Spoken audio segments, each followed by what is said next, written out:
I'm delighted to be chairing the first panel of today's event on the subject of contextual admissions. This panel is particularly important to me as it's not that long ago that the student experience we're here to talk about today was also my own experience. As a first-in-family student, I entered higher education with very low A-levels, and I became a commuter student travelling between Derby and London 3 days a week to complete my degree. I'm hopefully going to be finishing my master's degree this Friday, and I hope you'd agree that, thank you. I hope you'd agree that that on paper looks like success. However, let me tell you that sometimes that experience was so isolating and so challenging that there were many times I thought I might just give up. It's only recently that I've started talking about this experience, and in response I've heard from so many students who are on a very similar journey through higher education. And it's with those students in mind today that I hope the conversations we're having will continue long after this event has closed. Today's panel brings together experts in admissions to discuss and to debate this topic. And I have the honour of keeping those speakers to time today. So I'd like to introduce our panellists for the session. So I'd like to welcome back Dr. Kedra Ishop, who'll be joining us for the Q&A portion of this panel. I'd like to welcome Raphael Mokades from Recruitment. Hi. Professor Sally Mapstone, Principal and Vice-Chancellor of the University of St Andrews. Clare Marchant, Chief Executive from UCAS. And I'd like to introduce and hand over to our brilliant introductory speaker, Professor Vikki Boliver.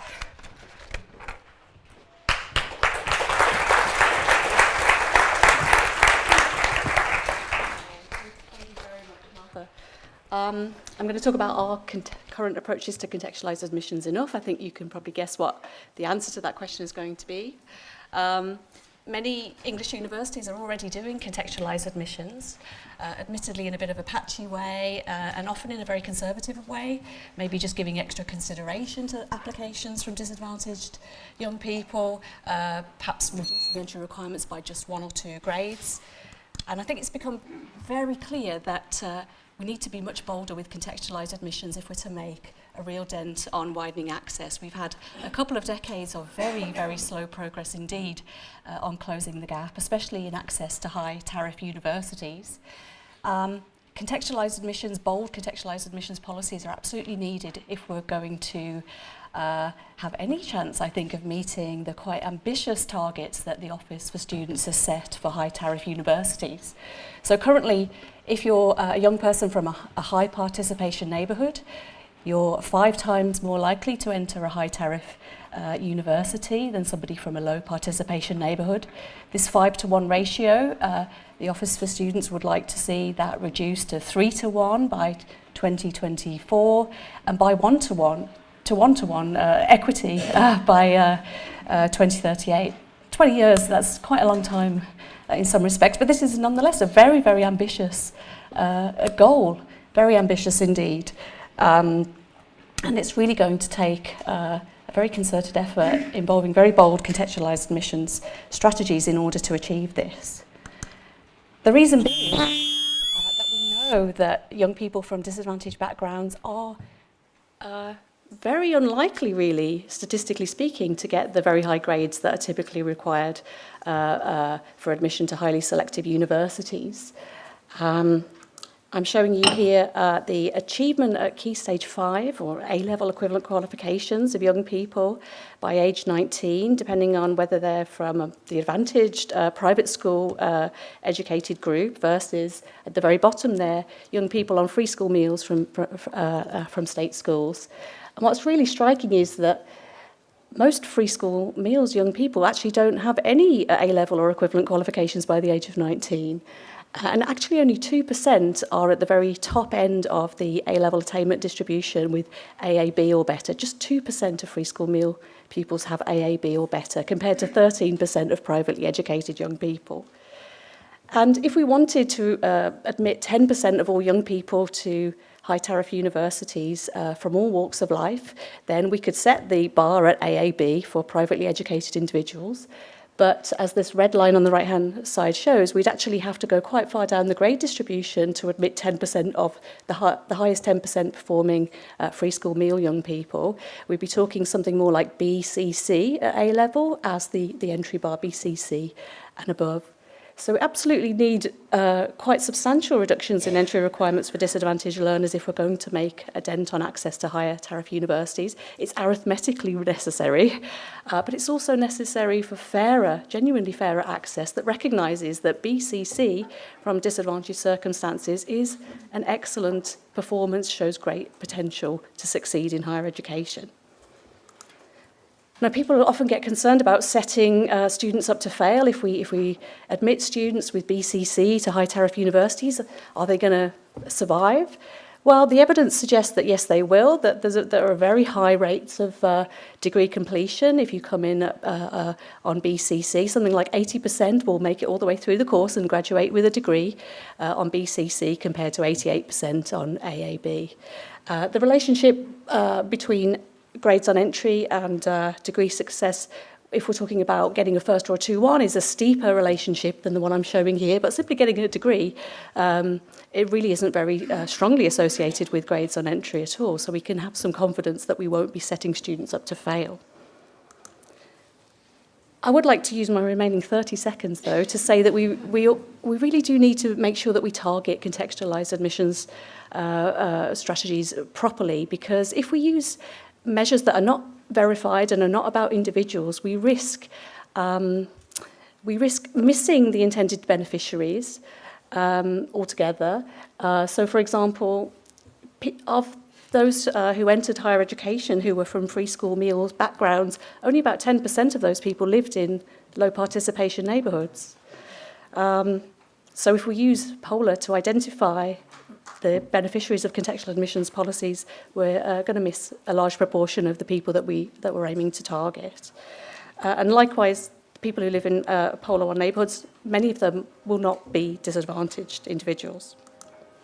So you can find the briefing that gives the evidence base for all of this work at this link, and there are copies at the table outside. So I just want to underscore the fact that contextualised admissions is arithmetically necessary if we're going to make a dent on widening access, but it's also required for fairer access to the most selective institutions. Thank you.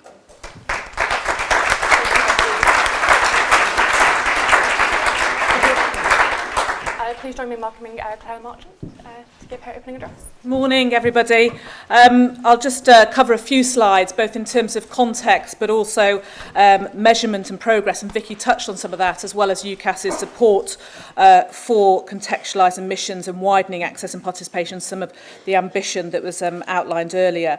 So, first of all, I think it's important to remember the context is changing, and it will change over the next couple of years. But certainly, if we look at the sort of strategic approaches that Kedra was talking about over 5 to 10 years, our applicant base is changing.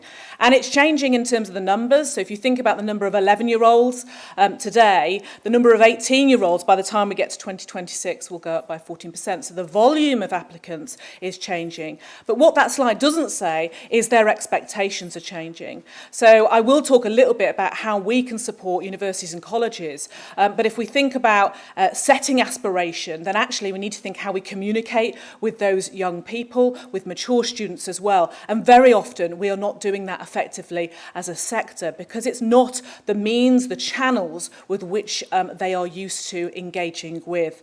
It is also uneven. So that sort of demographic dip and then massive incline is uneven across the UK.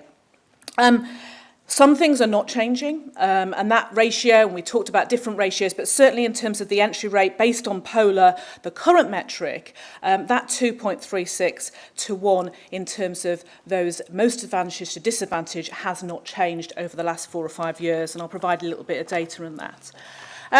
I said I'd talk about measurement, and Vikki sort of touched on this. I passionately believe that we are being very single-dimensional in terms of how we measure this, and actually opening up and looking beyond postcode and beyond the place you live to other characteristics. And I noticed in the insights briefing around individual level data is really, really important. My previous job, I was a local government chief exec. You know, you're a care leaver. that on its own makes you very, very vulnerable, makes you in a place where perhaps you aren't being given that support to have some of that aspiration. So certainly where we would like to be, and having developed the multi-quality measure, which includes elements around whether it's care leaver, whether it's around ethnicity, free school meals, we think is a broader measure. And what you can see here, and quite happy to share this after, is that if you just take Polar and quintile 3 in Polar 3, you've got a massive disparity in terms of different types of potential applicants there. So in just that one quintile, you have different genders, your different ethnicities, people who are on free school meals, people who aren't, and yet the way we're characterising it at the moment is as a single quintile. So it does leave us with blind spots. I said I would talk briefly about progress, and certainly we made significant inroads to 2014. So the bar at the top is measuring it through multiple quality measure, and the line at the bottom is through our traditional Polar measures.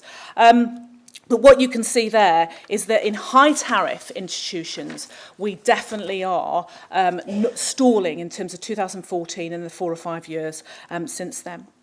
So just a couple of things in terms of how UCAS can support this. Certainly, the questions we ask around widening access and participation are absolutely fundamental, and getting that individual level of data that universities that can then use. So I mentioned care leaver, parental education, having more specific questions in terms of gender, more inclusive questions in terms of gender, are all there, but also need evolving as we move forward. We have things like the advisor portal we just launched 6 weeks ago to 6,500 registered centres across the world, which helps teachers raise the aspiration of students. We have evaluation tools called, our one's called Strobe, there are other ones available. And we also have 25 universities participating in the modelling contextualised data, most of them using retrospectively to look at admissions, very few of them using it in cycle to actually influence those admission-making decisions. And I go back before I finish to, that's all very well, having lots of support for universities and colleges in terms of how they can measure it and what they can do to evaluate it. Key, and Kedra touched on this, is raising the aspiration of the students in the first place.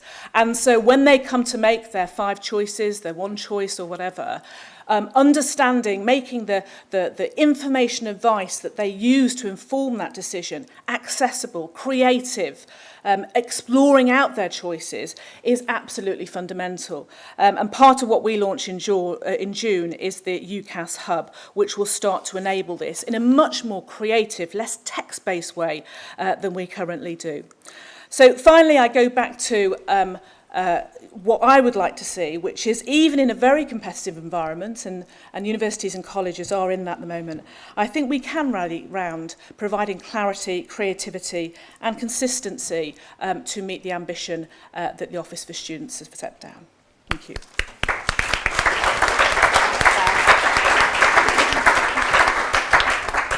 I'd like to invite Sally Mapstone to take the stage. Thank you.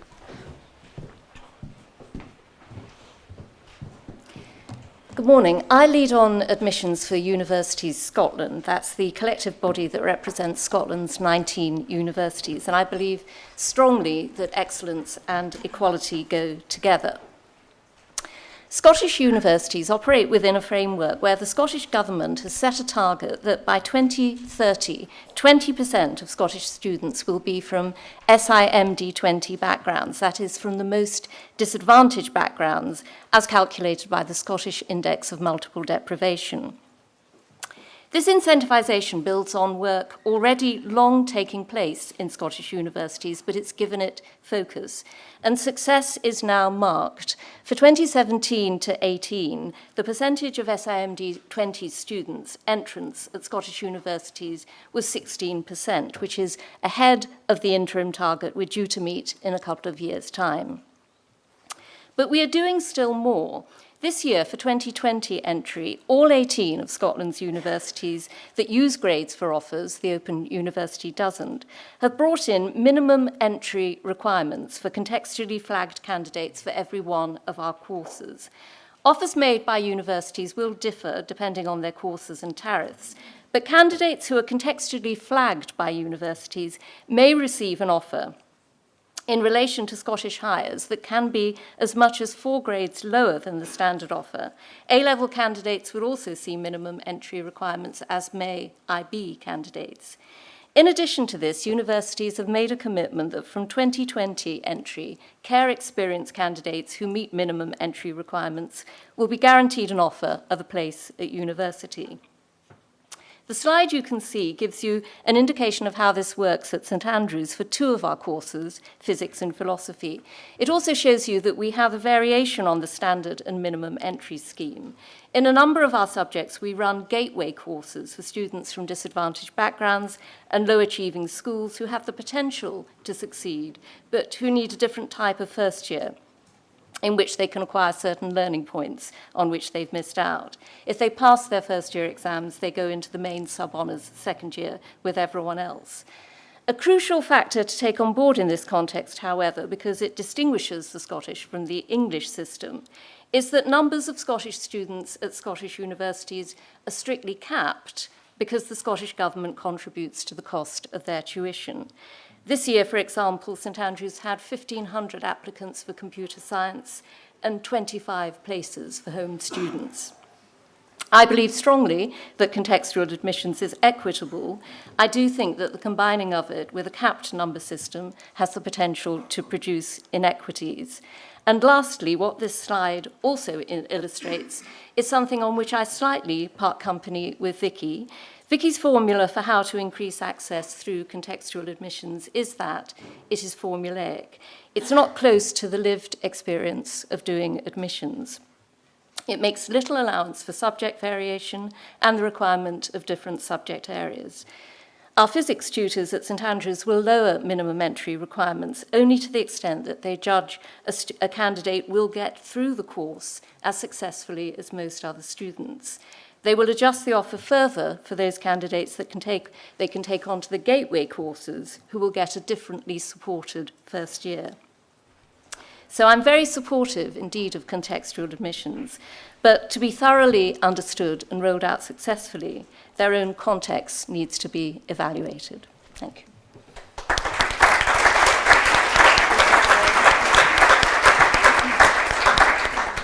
I'd like to introduce Raphael Mokades from Recruitment. Thanks. Good morning, everybody. I wanted, in my short period of time, and I've just knocked my lapel mic off. Can you hear me okay at the back? Yeah, well, maybe this doesn't matter.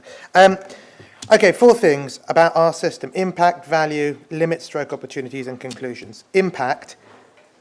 The rare contextual recruitment system has been very widely adopted by top UK graduate employers, and it's become standard in the law. We have 70 clients doing it, 87% of the UK's top law firms contextualise.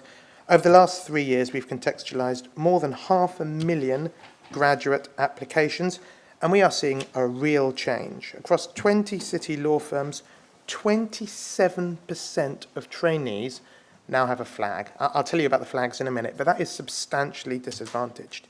6% of trainees across those law firms were only hired because, or they were only brought to interview because of a contextual adjustment, i.e. without the contextual adjustment, they were never going to get an interview. Deloitte have hired more than 200 people on the basis of contextual adjustments. So what is this system? It looks at a bunch of measures, mainly individual measures. It awards automatic flags for some things, care, being from a bottom 40% school, and the flagging on socioeconomics is quite tough. FSM, yes, automatically. First gen, only in combination with a postcode. Postcode on its own, weak measure, doesn't mean anything. There's a little bit of data science behind it. The value in it is that it's standardised, it's proven, and actually it's driving better performance. There have been 2 studies now, one by the Bridge Group and one by Aspirant Analytics, which show that, unsurprisingly, disadvantaged students who get the top grades go on to be better employees. Well, not a surprise. So the fact that they speak differently or wear brown shoes or don't have the best eye contact really doesn't matter. What are the limits of this approach? Well, clearly, contextualising someone with 3 A's who doesn't look you in the eye is more straightforward than contextualising someone with 3 C's who doesn't look you in the eye. And I think there's an interesting conversation there. And, of course, if you are contextualising the 3C person, as Sally said, and as the LMH experience has shown, giving them lots of help before they start whatever it might be, their university degree, their legal training contract, will make the outcomes more equal in the short term. In the very long term, I think they're a good bet, actually, because of your point. But there is something to be gained in the short term.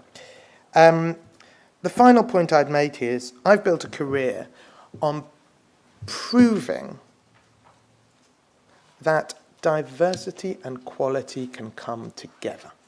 The thing I hate with a passion, is this idea that if you're going to embrace diversity, you're going to see standards drop. Hate it. Now, let's be real. More than 50% of black students are not getting a 2-1, and that matters. In employment, that matters a lot. People don't like people who don't have 2-1s when they're recruiting. It may not be the case that should be how it is, but it is how it is. And so I think we do have to be very, very careful as we contextualise more and to avoid this idea of subprime degrees for subprime communities. I want people who are black, who've been in care, who've been to a low-performing school, to have the same opportunities as the posh white kid. Just getting into an elite institution does not automatically give you those opportunities. We have to do more than just get people in. We have to give them the chance to succeed, the level playing field they need to succeed. Thank you.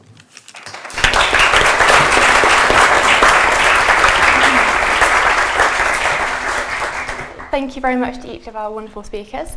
We're going to open the floor now to some questions. I believe we have a couple of roving mics as well. When one does reach you, if you could just introduce your name and where you're joining us from before you start your question, that would be fantastic. Are there any questions from the floor?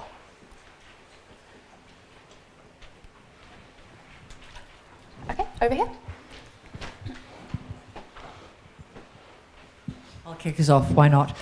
Sal Jarvis, University of Hertfordshire. I think my question is, very much the thrust, and I understand that, is around elite universities. But actually, my university wouldn't count itself as an elite university. It would quite proudly count itself not as an elite university. And I'm interested in the panel's views on the roles of that wider group of universities who don't, I believe, offer subprime degrees, but offer something special in fairer access, in widening participation for all our students.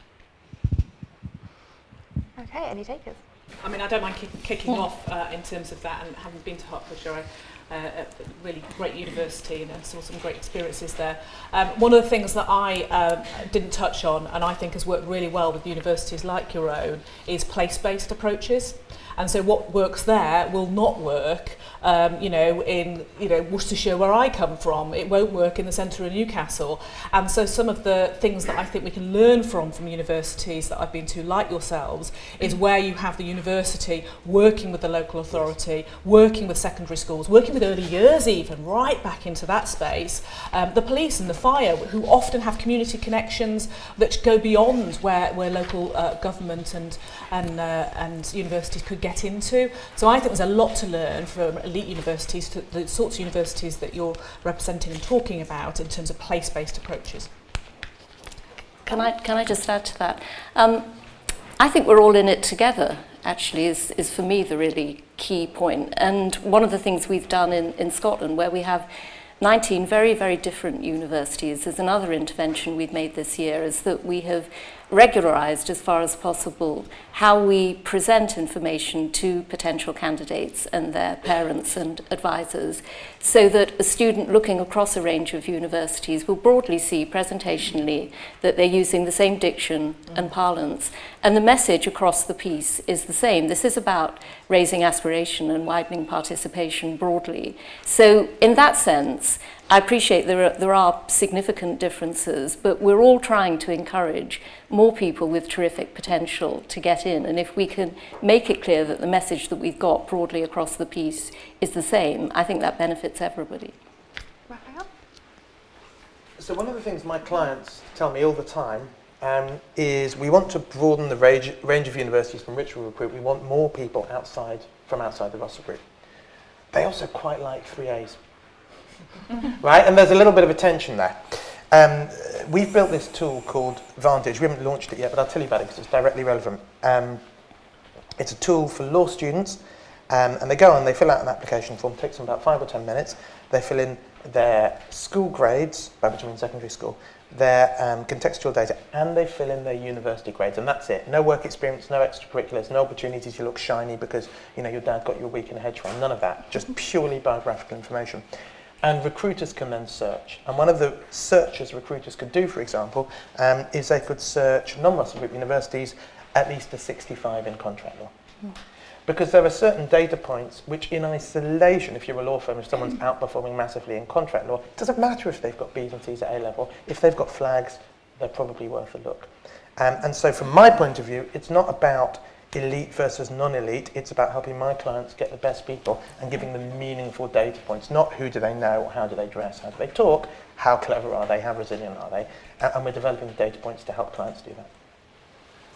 I think one of the challenges that we have in the States is that much of the media attention focuses on 30 to 50 institutions out of 4,000, right? So it drives the manic of no one's getting into college, it takes everyone, you have to have perfect grades or perfect test scores, when in fact the majority of our students across the country are educated outside of the top 50 universities in the country. And the selectivity rates and whatnot of those institutions are very, very different and much more open and accessible, than those that sit in the top 50. But the challenge we have is that what our young people see is represented by those top 50, right? They see and they aspire or fail to aspire to going on to college based on the selectivity rate on average of 10-12% of 50 universities in the country. So I agree that there's a bit of we're all in this together, right? To change the notion of even for selective or elite institutions, what access looks like and what opportunities we have on our campuses, but also very much so that those of us that sit in the really selective institutions have to move beyond that doesn't work here, that we see from our partners at other types of institutions, and instead look at the opportunity to find best practices amongst those who have been doing this kind of work with these kinds of students already and applying it to specific bridge programs or support mechanisms. Because in fact, those who do it best are the ones who already are having to move students through their educational institutions who come from challenging backgrounds. And agreed, we have things to learn from them that we have to figure out how to apply in our own institutional context. Vikki, would you like to add that? I'd just echo that point that we should shine the spotlight more on lower tariff universities that know how to support students really well to achieve their potential. Yes. Because from the employer's point of view, if you get a load of kids into a so-called elite university and those kids do not do well, employers won't recruit them. Yeah. I think there's a wider question here as well around the narrative of success and what that looks like, especially in the UK, around that very sort of middle class Russell group going into a good job in banking. Do we think actually having a more diverse student body would allow us to redefine our notion of education? The history of affirmative action or using race and ethnicity in the States, is grounded in legal context and a philosophy of the educational benefits of diversity. The fact that students sitting next to students who are different from themselves, who come from different types of background, allows us to position, if we at the University of Michigan believe that we are producing leaders for the state, nation, and world, to be able to do that more effectively. To be able to lead in those ways and lead their constituents, lead their colleagues, lead, in their particular careers, the populace that is different from perhaps the way that they grew up. And so the educational benefits of the diversity in the classroom teach them how to do the very things that we purport to be training them to do in the first place. And I think that's an important context for kind of why this is based in U.S. education and what's made its way through the courts and what continues to be, at least up to now, upheld by the Supreme Court, that educational benefit of diversity matters, and it matters in context with the missions and values of the work that we claim to be doing in education. Good question here.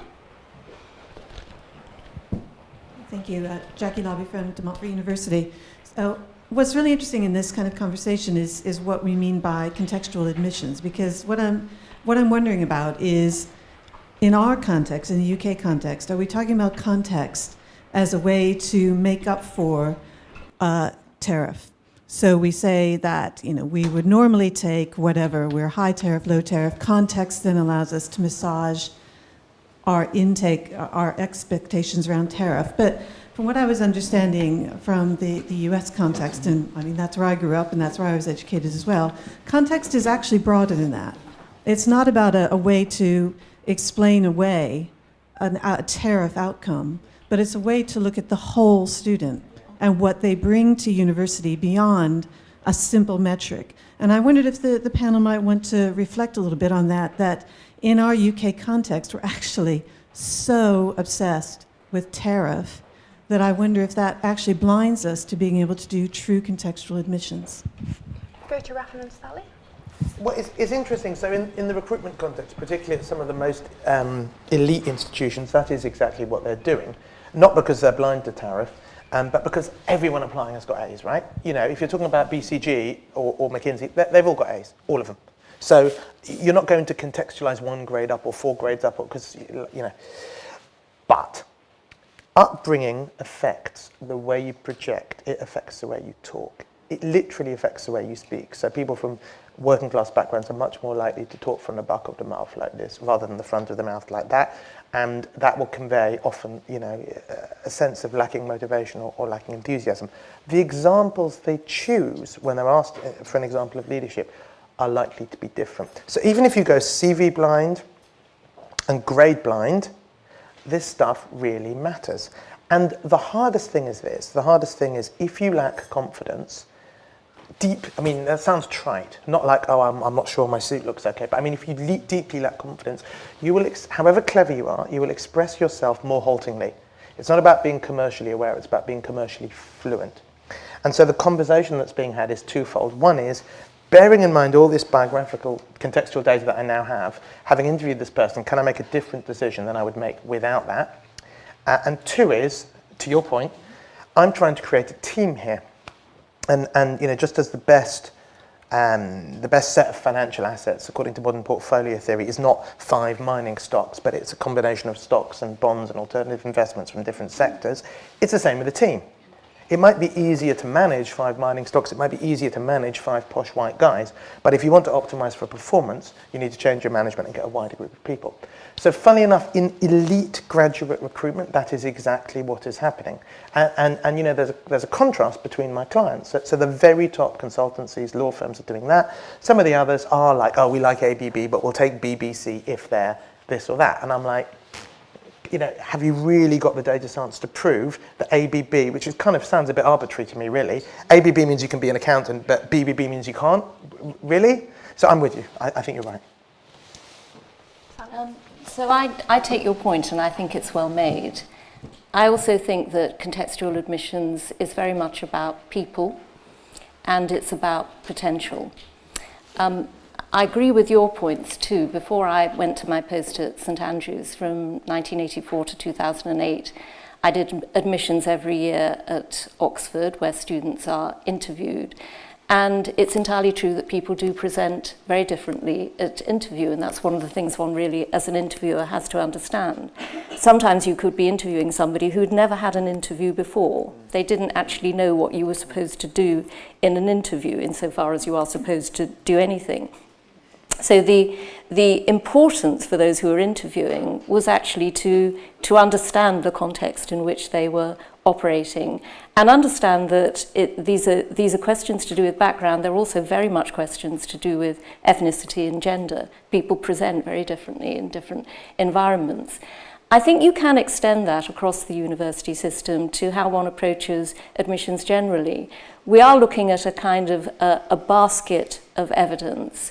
Personal statement, how one presents one's work. Now, people have reservations about personal statements, but actually, to a great extent, I think you can trust admissions tutors to read through looking for potential. It's not necessarily the most polished statement. It's the one that expresses that curiosity, that desire, that interest in the subject. So it's not just about levelling up through contextual admissions. It's actually, if somebody is flagged, taking that application really seriously, understanding what the flags mean, and then reading what they've put in with great attention. All of those things mean that those candidates are getting a particular form of observation that, to my mind, is an entirely fair levelling up. It's not perfect, but it's not just about rebalancing the tariff measure. Question?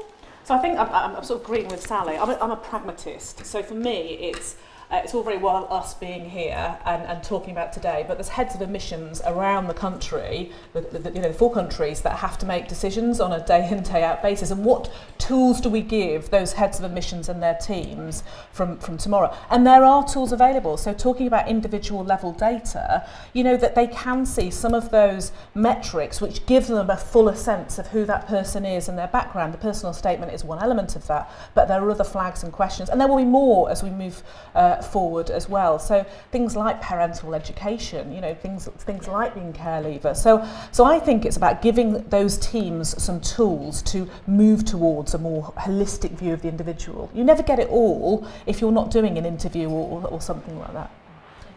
Okay. I saw a hand just over here previously. So if we go here and then just gentleman just there.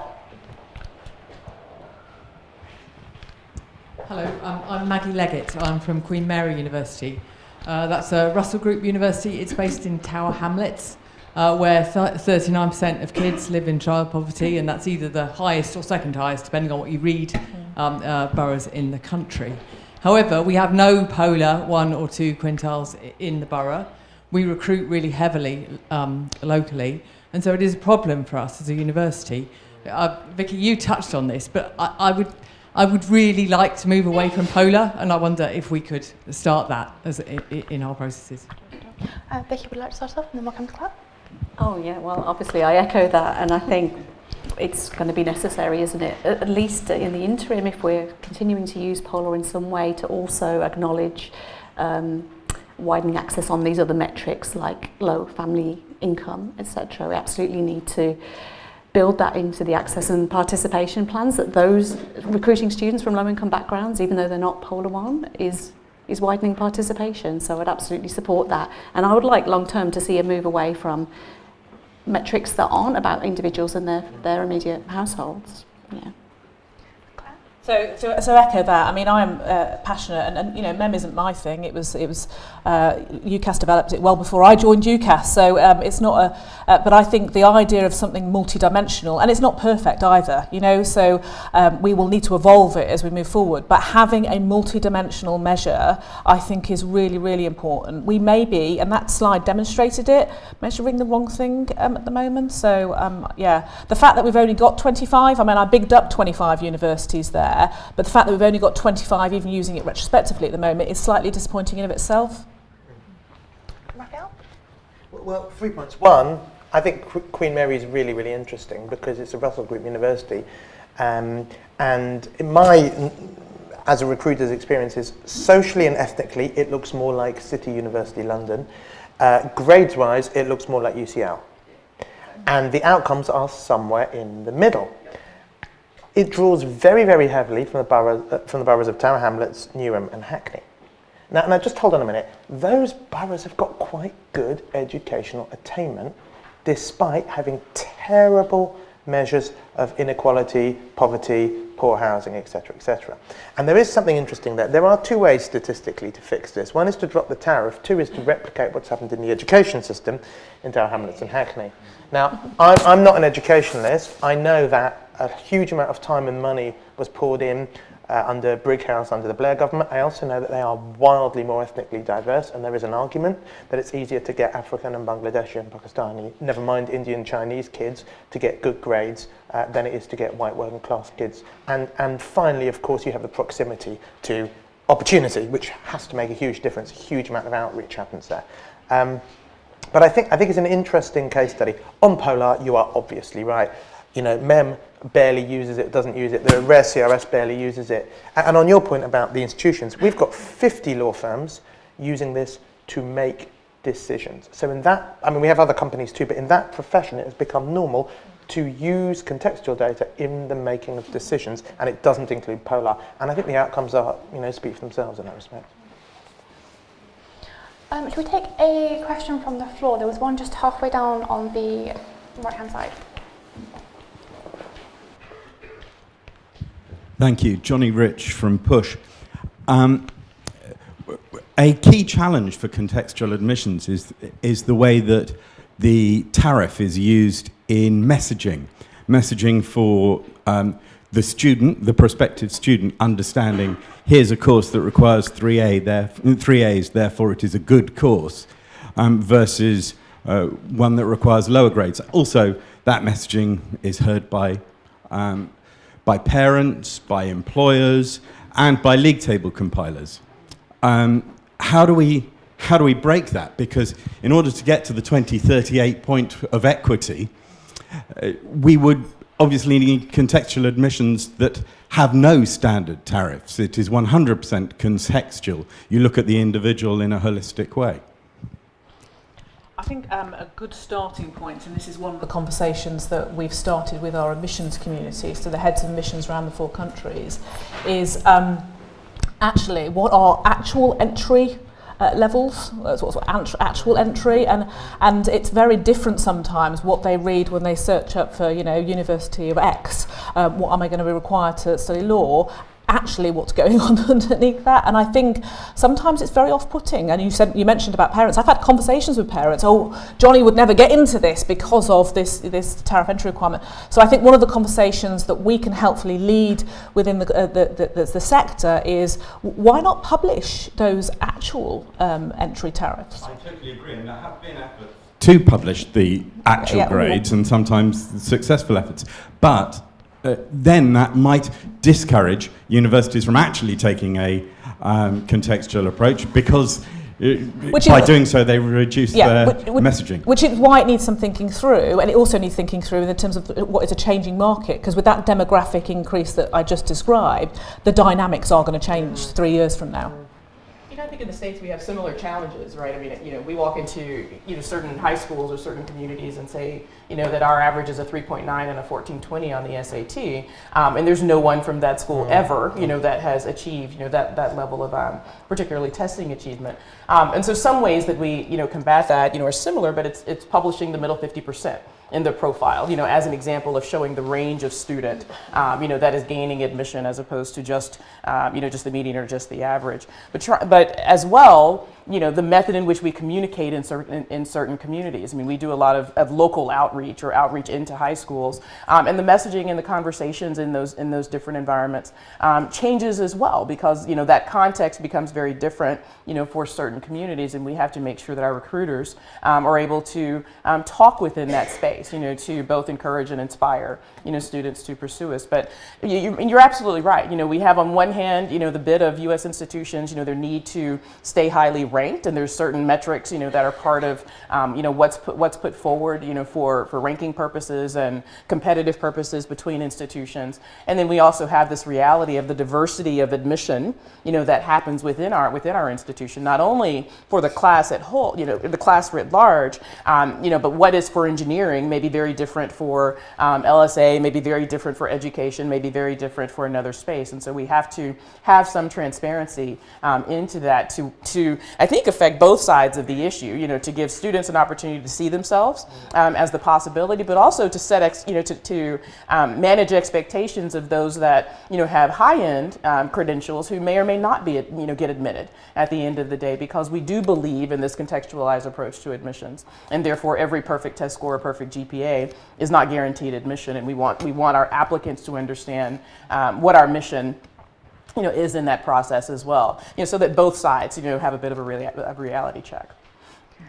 Very briefly, I think Scotland's an interesting example here because we are acting collectively. So you've got 18 universities effectively all saying, this is how we're going to lay out our entrance requirements. This is how the system's working. That's actually a very powerful and clear message to students, and an advantageous one. I would also say that the 4-year Scottish degree is also incredibly helpful in this context, because you can start in one area, do a couple of years in sub-honours, and then move through into something else. It enables you really to mature and develop as an individual, and that, for those from disadvantaged backgrounds, is particularly helpful. Look, I think if you compare England with Scotland or the United States, 3 years plays 4 years, right? And you compare the UK with the US, you specialise much earlier, especially in England compared to Scotland. You do A-levels. A-levels are hard. And so it's brutal. The English system is brutal, and Oxbridge is seriously brutal. I went to Oxford. I had done a gap year. I had had a scholarship to a private school beforehand. I had everything going in my advantage. I rocked up there. It was hard. 2 essays a week, some crazy guy by a fire drinking sherry, like firing questions at you, and it's just you. Nowhere to hide. That's hard, man.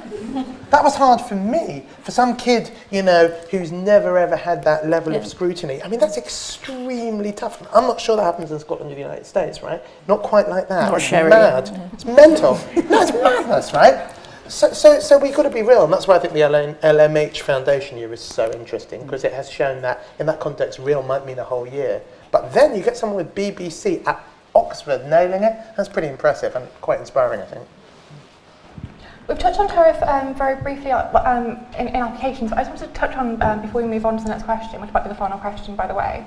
A lot of employers are still using UCAS tariff points as part of their graduate employment programs. I just wondered, is there anything that we can do as a sector to make that process more reflective of the social mobility that's going off in our universities up and down the country? So what we really encourage them to do is not look at the raw number and absolutely not have a cut-off, because unless your cut-off is A star, then there is no evidential basis for it at all, but to look at relative performance. So we've developed this a particular measure which allows you to see how the person compared to their peers at school, and now how they compared to their peers at university as well. And if somebody is a consistent outperformer, they're more likely to get seen. If someone has top grades, they're more likely to get seen. If you neither have top grades nor are you a consistent outperformer. What I wouldn't encourage is to not look at UCAS points at all, because all they're going to do is replace it with some psychologist's test, which is less, not more, validated. Thank you. We'll take one final question from the floor. If you go just here, please. Hi, I'm Louise from the University of Leeds. We already admit around 1,000 students to a contextual admission scheme using a basket of measures, but I'm really interested in the panel's thoughts on using ethnicity as a measure, particularly in the context where black students are less likely to achieve 3 AAs or higher compared to other students. Any takers? I mean, I've got a view, so I'll start off with that. I mean, I think it should be part of the basket of measures. It's just like gender, and actually I don't think we're as inclusive on gender as we need to be, and that's one of the things we're working on at the moment. So I think for me it's one of many things that we should be looking at, and as part of the MEM that we've included it. I think we did a lot of work on name-blind admissions going back 18 months, 2 years ago. I think it should be in there, but interested in the panel's views. I think from the point that was made earlier, we come from a different context in the United States in terms of how race and ethnicity can be used, and the UK, the UK system in which there are flags and points and whatnot would not be permissible in the United States, by way of the Supreme Court. It has to be used. Race and ethnicity is still permissible, but only in the sense of fully contextual admissions. Kind of starting from the space of an individual student and their contribution to the educational benefit of diversity. To use race or as ethnicity, in a point system or as an individual lever is a quota or a policy that has not been supported by the courts. I mean that so the approach is very different. But I think that's where the overlay of context and proxies enable us to see a student within their particular context, their particular environment, and the things that are consistent with, and we know that are consistent with racial injustice, or we've talked about low income injustice, and inequality, that are able to help us understand the context from which that student is coming. African American students or low income students, there are certain traits or situations in which they are perhaps in less advantaged schools, have different kinds of opportunities, and so we apply a broader context that's able to capture that individual experience, but it is an individual experience, not one that's based on applying a concept to an entire race of student, or we're even careful in the context of applying it to an entire category of by income, because it does come down to the individual circumstances of a student, that we're reviewing in our admissions offices and admissions processes. It makes no sense to apply a different context based on income that we wouldn't apply on race in that sense. It takes the individual student, to rise in that process. We're closing into the end of our discussion on this question, but I want to come just briefly to Vikki and then to Sally for final comments. on this particular issue. So I think it's the case that because race is a protected characteristic in equalities law, that you can't discriminate positively or negatively on racial grounds when it comes to admissions. But that's not to say we shouldn't be monitoring race measures in admissions, because we know there's evidence to show that black and Pakistani and Bangladeshi applicants, particularly to higher tariff universities, are less likely to be offered places than comparably qualified white applicants. And we absolutely need to ensure that that's not happening. And monitoring, statistical monitoring, is actually a powerful tool for ensuring that those biases don't play out. I think the question is a really important one, and obviously it will link well to the later session this morning. I'm broadly in agreement with everybody, but I would say that I think it's also extremely important, if one is going to monitor and be aware of ethnicity, that we have to make sure that all admissions staff do unconscious bias training and are really properly trained to understand the full implications of looking right across an application. Thank you very much.